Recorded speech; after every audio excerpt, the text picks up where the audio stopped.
Officials in the UK announced the queue to see Queen Elizabeth lying in state has now reached its final capacity. It comes ahead of her funeral tomorrow morning. President Biden paid his respects inside Westminster Hall before the King's reception. CBS 2's Bauman is in London with more on today's events. Even though he cannot see, Robert Johnson joined the 14-hour wait Sunday to pay his respects to Queen Elizabeth's coffin in Westminster Hall. It's as much about just being part of it, joining with other people in paying respects to Her late Majesty, and I can do that as well as anybody else can. He is among the last few mourners in line before the funeral.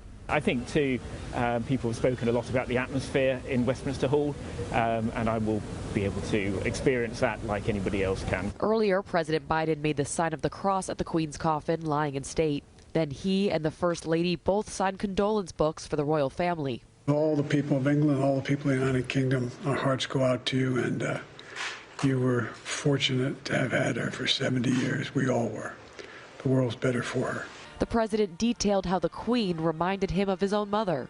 She had that look like, are you okay? Anything I can do for you? What do you need? And then also make sure you do what you're supposed to do. Later, the Bidens joined hundreds of other world leaders for a reception hosted by King Charles at Buckingham Palace. The event is described as the biggest security operation London police have ever handled.